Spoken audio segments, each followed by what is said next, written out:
Chapter permutation combination में last lecture में हमने फैक्टोरियल को डिस्कस किया था। फैक्टोरियल में हमने सीखा था कि अगर कहीं 5 फैक्टोरियल लिखा हुआ है तो आप उसको 5 इंटू 4 इंटू 3 इंटू 2 इंटू 1 लिख सकते हो। आप इसको 5 इंटू 4 इंटू 3 इंटू 2 इंटू 1 को 4 फैक्टोरियल भी लिख सकते हैं, ऐसे भी लिख सकते हो। फिर हमने देखा था 1 फैक्टोरियल को 1 भी लिख सकते हैं, और फिर सीखा था 0 फैक्टोरियल को भी 1 लिखते हैं, और कैसे ये आता है ये मैकेनिज्म भी सीखा था। अब बच्चों एक बात और बताता हूं, जैसे 4 को कुछ लोग ऐसे लिखते हैं, कुछ लोग ऐसे लिखते हैं, हम लोग इसको प्रीफर करते हैं। इसी तरीके से फैक्टोरियल को भी कुछ लोग ऐसे लिखते हैं, कुछ लोग ऐसे भी लिखते हैं। इसको बोला जाता है 5 फैक्टोरियल, इसको बोला जाता है फैक्टोरियल 5। ये वाला साइन अगर यूज करेंगे इसका मतलब भी फैक्टोरियल होता है, तो ये जैसे 5 से पहले लिखा जाएगा, और इस साइन को यूज करोगे तो ये 5 के बाद में लिखा जाएगा। हम इसको प्रीफर करेंगे। फैक्टोरियल में ये सारा हमने सीख लिया था। फिर उसके बाद में जैसा कि नाम है permutation and combination. Combination 2 exercise के बाद में, कॉम्बिनेशन का जो टॉपिक आएगा वो 1 से 2 एक्सरसाइज के बाद में आने वाला है, लेकिन आज हम कॉम्बिनेशन से रिलेटेड कुछ फॉर्मूले को सीखेंगे, कैसे वो चलते हैं, एक्सपैंड होते हैं, जिनमें से एक फॉर्मूला है NCR।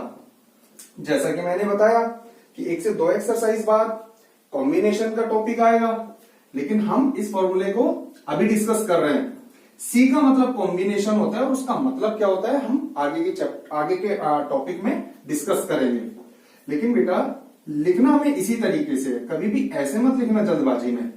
और C हमेशा बड़ा होना चाहिए, N और R छोटे होने चाहिए, छोटे लेटर, राइट। कभी भी ऐसे मत लिखना, ये गलत है। डायरेक्शन ये होनी चाहिए इस तरीके से, NCR, राइट। और ये फॉर्मूला क्या कहता है, N जो ऊपर बैठा है ना, जो ऊपर बैठा है उसका फैक्टोरियल, जो यहां बैठा है उसको लिख करके उसका फैक्टोरियल अपॉन। बस अभी ये फॉर्मूला देखना है आपको, इसका क्या मतलब है ये हम 1 से 2 लेक्चर के बाद में पूरा डिटेल से समझाने वाले हैं। जो नीचे बैठा है उसका फैक्टोरियल, R फैक्टोरियल, फिर इनटू, इसमें से ये माइनस कर दो, यानी N माइनस R फैक्टोरियल। फिर से देखो, जो ऊपर बैठा है उसका फैक्टोरियल, जो नीचे बैठा है उसका फैक्टोरियल, फिर इनटू, इसमें से इसको माइनस करना है, पहले ये माइनस करना है और फिर फैक्टोरियल। वैसे मैं आपको एक बात और बता देता हूं, इसके लिए एक कंडीशन और लिखी होती है, ये हम डिटेल से तभी डिस्कस करेंगे, फिलहाल मैं लिख देता हूं, लेकिन अभी फिलहाल हम इसको डिस्कस नहीं करेंगे। तो इसके बेसिस पर कुछ एग्जाम्पल अगर हम देखना चाहें तो एक एग्जाम्पल हो गया 5C2 की वैल्यू जैसे हमें फाइंड करनी है, तो 5C2 कैलकुलेट कीजिए।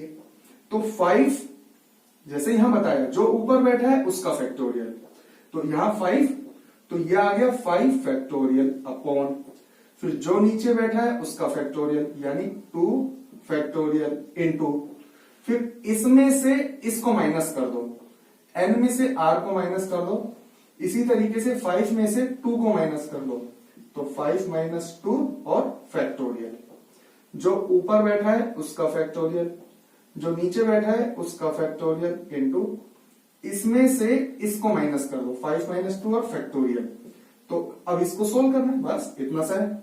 सोल्व आप ऐसे भी कर सकते हो, जैसे देखो ऊपर हम जानते हैं 5 है, और नीचे इन दोनों में जो मैक्सिमम बनेगा यानी 3 फैक्टोरियल है ना, तो 5 को सिर्फ इतना चलाओ कि 3 फैक्टोरियल आ जाए अपॉन ये 2 इंटू 1 और ये 3 और फैक्टोरियल, ये कैंसिल, और आप इसको सोल्व करोगे तो आप देखोगे ये आंसर आ गया 10।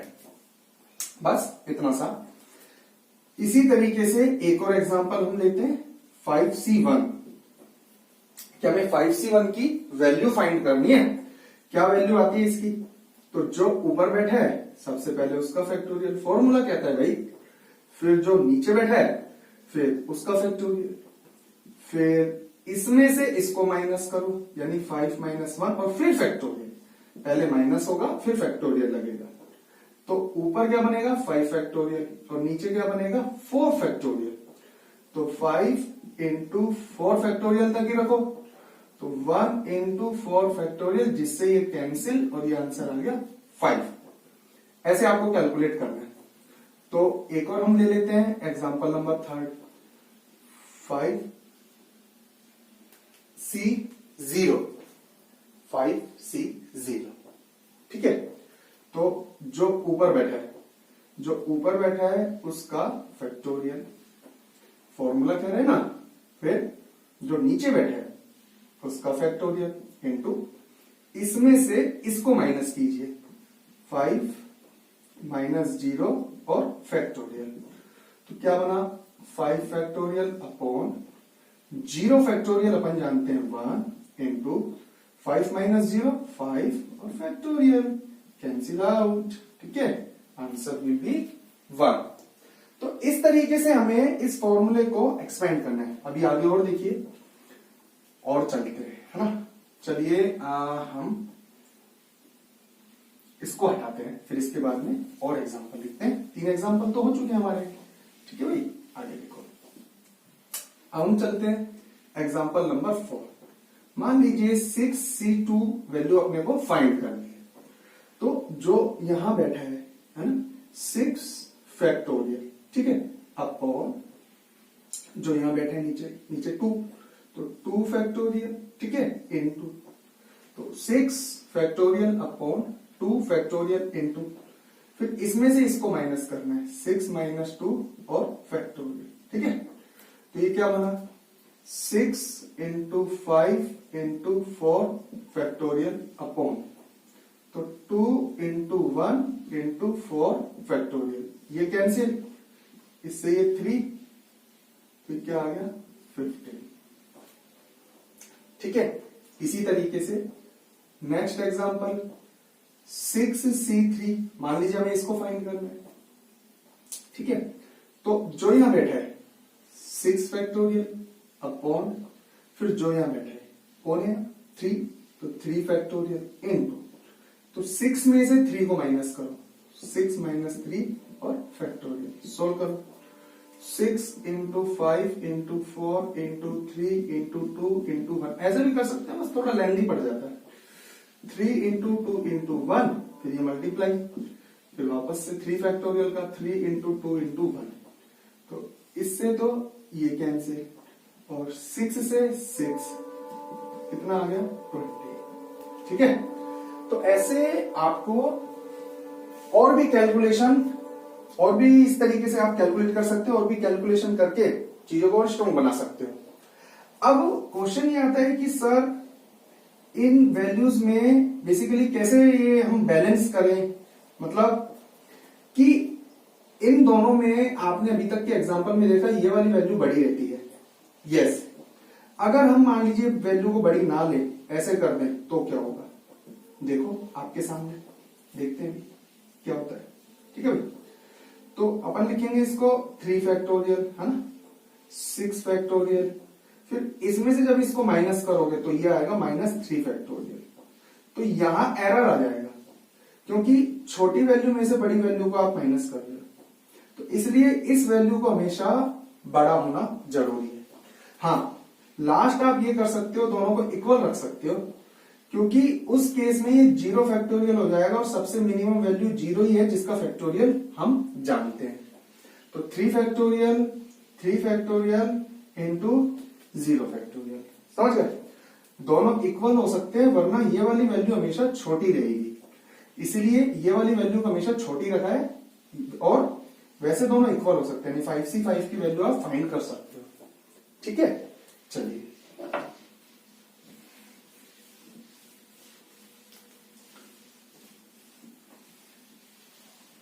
अब देखिए, जैसे 5C0 की वैल्यू फाइंड करो, तो 5 factorial upon 0 factorial into 5 minus 0 factorial, तो ये आया 5 फैक्टोरियल अपॉन 0 फैक्टोरियल को मैं सीधा लिख देते हैं, 1 इंटू 5 फैक्टोरियल, ये कैंसिल, आंसर 1। इसी तरीके से 6C0, तो जो यहाँ बैठा है 6 फैक्टोरियल अपॉन फिर 0 फैक्टोरियल और 6 minus 0 factorial 6 factorial 0 factorial 1 6 minus 0 6 factorial, तो ये आया 1 7c0 7 factorial upon 0 factorial into 7 minus 0 factorial, तो 7 फैक्टोरियल अपॉन 1 इंटू 7 फैक्टोरियल, ये भी आया 1। एक्चुअल में 1 आ क्यों रहा है? देखो जो यहां बैठा है उसको तो आप यहां लिखते ही हो, 0 यहां आ ही जाता है जो वैल्यू 1 देता है, लेकिन जब आप डिफरेंस करते हो ना तो जो ऊपर बैठा है वही नीचे आ जाता है, इसलिए कैंसिल आउट होकर के 1 आ जाता है। तो इन सारे के सारे कैलकुलेशन से हम फाइनल अगर करें, है ना, फाइनल रिजल्ट की बात करें तो यहां कोई सी भी वैल्यू बढ़ाओ, अगर ये वाली वैल्यू r वाली वैल्यू 0 है ना तो उसका आंसर हमेशा 1 आएगा, और इसको एज अ रिजल्ट नोट कर लीजिए, ये एक रिजल्ट बन गया। ठीक है भाई, यानी ऊपर कोई सी भी वैल्यू 5c0 6c0 4c0, है ना, यहां कोई सी वैल्यू ये 0, उसकी वैल्यू हमेशा 1 आएगी। क्यों आएगी? आपके सामने ये हमने डिस्कस किया है। आगे चलते हैं, देखो इसी तरीके से अब आता है जैसे 5c5, यानी दोनों इक्वल, तो हमने लिखा 5 फैक्टोरियल अपॉन 5 फैक्टोरियल इंटू, इसमें से इसको माइनस कर दो 5 माइनस 5 फैक्टोरियल, तो आप देखेंगे 5 फैक्टोरियल अपॉन ये भी 5 फैक्टोरियल इंटू और ये 0 फैक्टोरियल, तो आप देखेंगे 5 फैक्टोरियल 5 फैक्टोरियल, जो यहां बैठा था वो यहां आ रहा है, जो यहां बैठा था वही आ रहा है, और दोनों का डिफरेंस 0 आ रहा है, तो ये तो कैंसिल आउट होंगे और ये 1 देंगे ही देंगे। आप चाहे 6c6 ले लीजिए, 6 फैक्टोरियल 6 फैक्टोरियल 6 माइनस 6 फैक्टोरियल, तो आप जो यहां बैठे वो आएगा, जो यहां बैठा वो आएगा, जो यहां बैठा उसका फैक्टोरियल तो आएगा, जो यहां बैठा उसका फैक्टोरियल आएगा, इसमें से इसको माइनस करेंगे भाई, इसमें से इसी को ही तो माइनस करोगे ना, वही तो 0 फैक्टोरियल सेम है ना दोनों, तो 0 फैक्टोरियल बनाएगा, तो ये तो हर बार 0 फैक्टोरियल यानी कि 1 बनाएगा और ये कैंसिल आउट हो जाएंगे। तो फाइनल अगर रिजल्ट की बात करें ना, तो अगर दोनों सेम हैं तो भी 1 आएगा, ये भी एक रिजल्ट है, इसको भी नोट कर लीजिए। ठीक है भाई, आगे चलिए। अब देखिए मैंने लिखा 4c1 4 factorial upon 1 factorial into 4 minus 1 factorial, यही तो आएगा। या मान लीजिए 5c1, तो जो ऊपर है उसका फैक्टोरियल, नीचे वाला 1 फैक्टोरियल 1 ही आएगा, 5 माइनस 1 फैक्टोरियल। ठीक, अब हमेशा इससे एक कम नीचे बैठेगा, तो आप ऐसे कर लो 1 into 3 factorial, cancel out, answer 4। एक कम नीचे बैठेगा तो एक के बाद में 4 फैक्टोरियल ऐसे लगा करके एक एक्सपेंशन करने के बाद में नीचे 1 इंटू 4 फैक्टोरियल, कैंसिल आउट, ये 5। इसी तरीके से 6c1 को देखो, कोई सी भी वैल्यू ले लो, चलो एक काम करते हैं 8c1 ले लो इस बार। ठीक है, तो 8 फैक्टोरियल अपॉन 1 फैक्टोरियल इंटू इसमें से इसको माइनस करो, 8 माइनस 1 फैक्टोरियल, राइट। तो ऊपर क्या बना 8 into 7 factorial upon 1 into 7 factorial, cancel out, answer 1। तो आप देख रहे हैं जो यहां बैठा है आंसर वही आ रहा है, जिसको यहां बैठाया आंसर वही आ रहा है, जिसको यहां बैठाया आंसर वही आ रहा है। तो फाइनल किस कंक्लूजन पे पहुंचे हम कि फाइनल रिजल्ट क्या निकला, एनसी। अगर यहां 1 है तो जो ऊपर वैल्यू होती है ना वही आंसर आता है, ये ध्यान रखना। ठीक है भाई, अगर यहां 1 है तो जो वैल्यू ऊपर बैठी है फाइनल आंसर हमारा वो होगा, इसको भी नोट कीजिए भाई। ठीक है, नेक्स्ट अब देखिए, अब ये वाला जो मैं फॉर्मूला आपको बताने वाला हूं ना, इसको अच्छे से याद रखिएगा। कि N C R is equal to, ठीक है। बाकी मैं आपको ना एक बताता हूं, देखो रिजल्ट क्या है।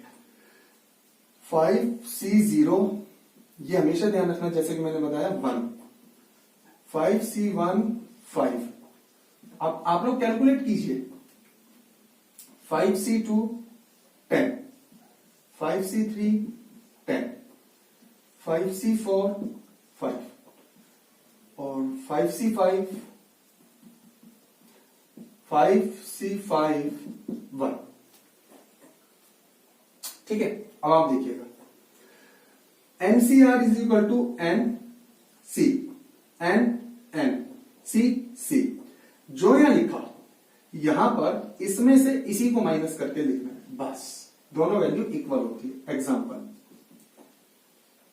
सपोज करो आपने 5C2 की वैल्यू निकाली, तो ये चीज एज इट इज, ये देखो जैसे एज इट इज सी सी, इसमें से ये माइनस कर दो, तो इसमें से ये माइनस कर दो 3, तो ये दोनों वैल्यू सेम आएगी। ये देखो, ये देखो, ठीक है।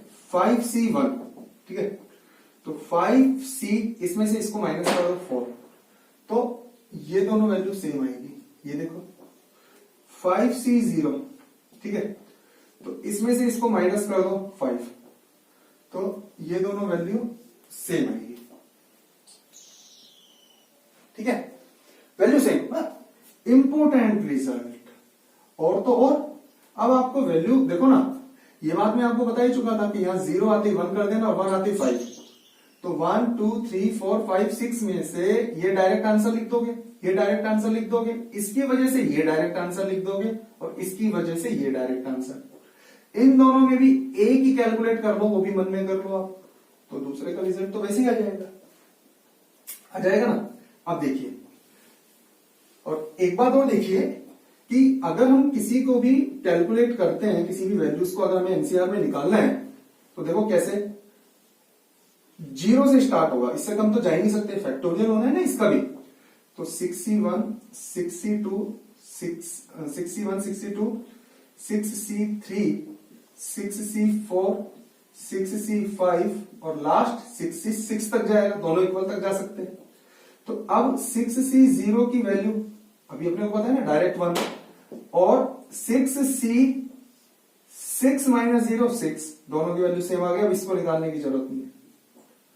फिर 6C1 सबको पता है 6 आएगा, ठीक है, 6C5 इसमें से इसको माइनस करो 6C5, तो इसकी और इसकी वैल्यू आ गई, ठीक है।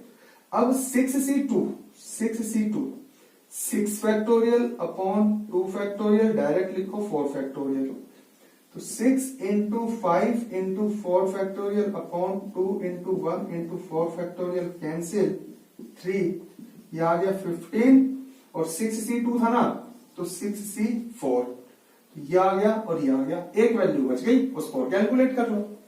तो सारी वैल्यूज को आप लोग कैलकुलेट करने की आपको जरूरत नहीं है, आप वैसे भी इन चीजों को एक बार कैलकुलेट करके बाकी सारे कैलकुलेशन को उसी तरीके से आप कॉपी कर सकते हो, उनकी वैल्यूज को कॉपी कर सकते हो।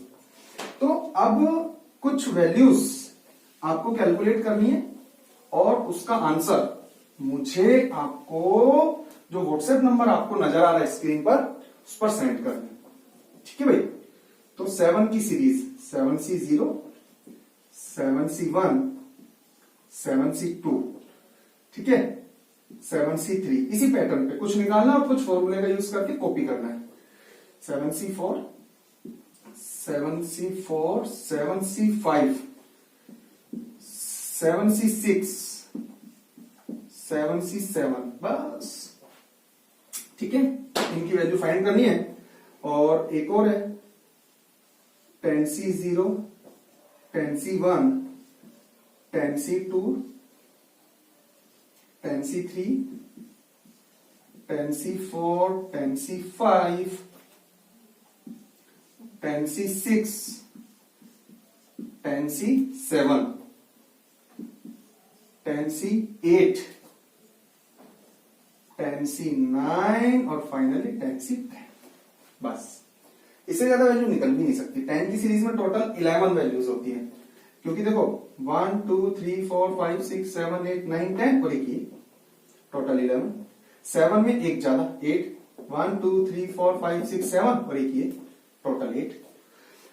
तो आपको ये सारी वैल्यूज कैलकुलेट करनी है, मुझे व्हाट्सएप करना है और नेक्स्ट लेक्चर में कुछ क्वेश्चंस को डील करेंगे।